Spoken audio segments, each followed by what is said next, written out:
window seat *. The cafe was nearly empty at 6 a.m. Just the hiss of the espresso machine and the quiet tap of rain against the window.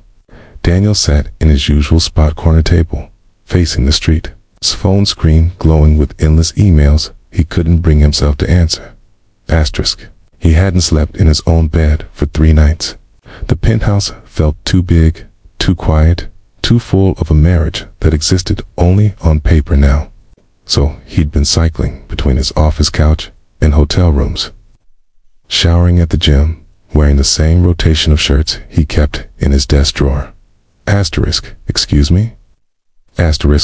Daniel looked up. A woman stood beside his table, maybe 30, with dark circles under her eyes that mirrored his own. She held the coffee cup in both hands, like it was the only thing keeping her upright. I'm sorry to bother you, she said softly, but you look tired, like my husband before he left. She paused, her voice catching. I just thought, maybe someone should say something.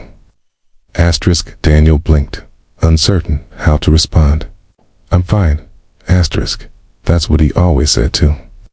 The woman's eyes were kind, but sad, carrying a weight he recognized. May I sit?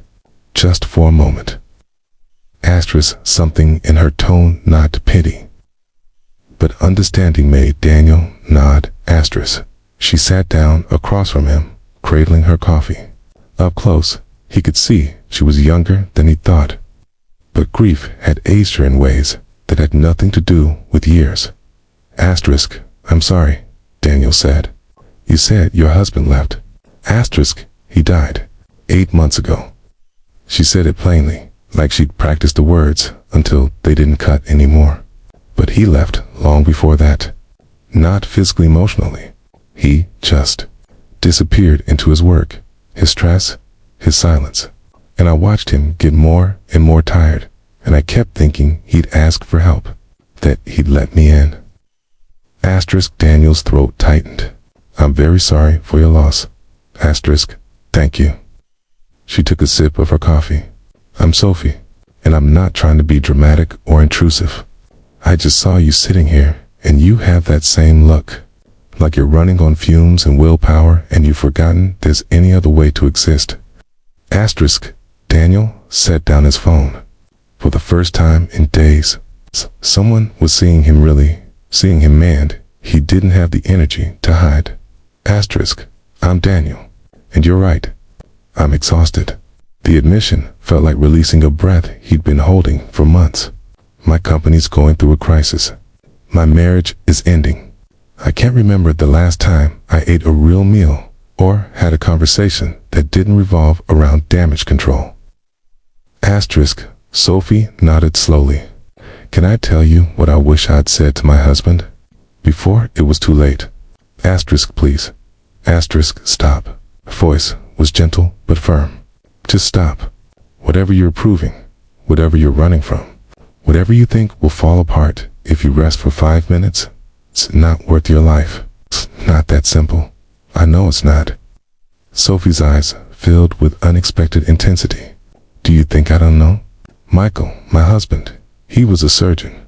Brilliant. Dedicated. He believed that if he worked hard enough, saved enough lives, proved himself enough, he could outrun the anxiety that was eating him alive. She looked out the window at the rain. He had a heart attack in the hospital parking lot at 42 years old.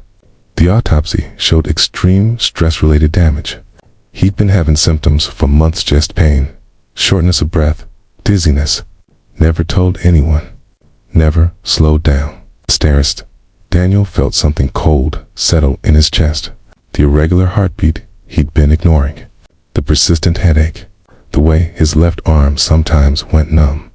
The worst part, Sophie continued, her voice breaking slightly. The night before he died, I asked him if he was okay, and he looked me right in the eye and said, I'm fine. I just need to get through this rough patch. There's always another rough patch, Daniel. There's always another crisis. And if you're not careful, you'll spend your whole life getting through things instead of living through them. Daniel's carefully constructed walls began to crack. I don't know how to stop. Everything feels like it's collapsing. My wife is leaving because I'm never there. My board thinks I'm losing my grip.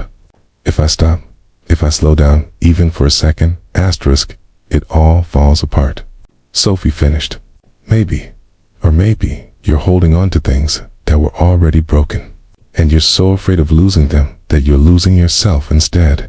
Asterisk. She reached across the table, not touching him, just offering her open hand. Michael used to say he'd rest when things calmed down, but things never calmed down. He made himself essential to everyone and nothing to himself. And when he died, you know what happened? The hospital found another surgeon. His patients got reassigned. Life went on. That sounds horrible, Daniel whispered. It is, but it's also freeing, because it means the world doesn't actually need you to destroy yourself. You're telling yourself a story about how everything depends on you, but it's a lie. A convincing lie, but still a lie. Asterisk. Daniel looked at his phone, at the 47 unread emails, at the calendar full of meetings, at the life he'd built that somehow felt like a cage. Asterisk. I don't know who I am without the work, he admitted. I've been CEO for 15 years. I've been running something my entire adult life track team, student government. My first startup at 23. If I'm not achieving, producing, solving problems, what's left? Asterisk. Sophie smiled, sadly. That's what you get to find out. And it's terrifying, I know. But Daniel, you're not a machine. You're a person. And persons need rest, connection, joy. Things that have nothing to do with productivity. Asterisk. She stood, gathering her coat. I come here every morning, same time. It's part of how I'm learning to live against small rituals, gentle routines. If you ever want to talk, to just sit with someone who understands being tired in your bones, I'll be here. Asterisk. Wait, Daniel said. Why did you approach me? Really? Asterisk. Sophie's eyes glistened. Because I couldn't save Michael. He wouldn't let me. He wouldn't let anyone. And when I see that same exhaustion in someone else's eyes, I have to at least try. Maybe you'll listen. Maybe you won't. But at least I'll know I said something. She walked away, leaving Daniel alone with his cooling coffee and racing thoughts. He picked up his phone, opened his email, stared at the screen. Asterisk. Then he did something he hadn't done in 15 years. He turned it off. Asterisk. Daniel sat there for a long time, watching the rain, feeling his heartbeat, breathing deeply for what felt like the first time in months. The emails would wait. The meetings would happen without him, or they wouldn't. The world would keep turning. Asterisk. Finally, he stood. But instead of heading to the office, he walked to the emergency clinic 3 blocks away. Asterisk. I need to see a doctor, he told the receptionist. I've been having chest pain, and I need to stop pretending I'm fine. Asterisk. 2 weeks later, Daniel returned to the cafe. Same window seat. 6 a.m. He'd spent 5 days in the hospital. Stress-induced cardiomyopathy, they'd called it. Another word for a heartbreaking under pressure it was never meant to bear. Asterisk. Sophie was there, in her usual spot. When she saw him, her face flooded with relief. You came back, she said. You were right, Daniel replied. About all of it. I'm taking a leave of absence. Seeing a therapist. Trying to figure out who I am when I'm not performing. Asterisk. Sophie smiled genuinely this time. How does it feel? Asterisk. Terrifying, uncomfortable, necessary. He paused. Thank you for seeing me, for saying something. Asterisk. Thank you for listening. Michael never did. Shh. She raised her coffee cup. To the tired people learning to rest. Asterisk. Daniel raised his own cup. To the ones who save us by refusing to look away. Asterisk. Outside, the rain had stopped. Morning light broke through the clouds, spilling gold across the wet pavement. And for the first time in longer than he could remember, Daniel felt something besides exhaustion. Asterisk. He felt awake.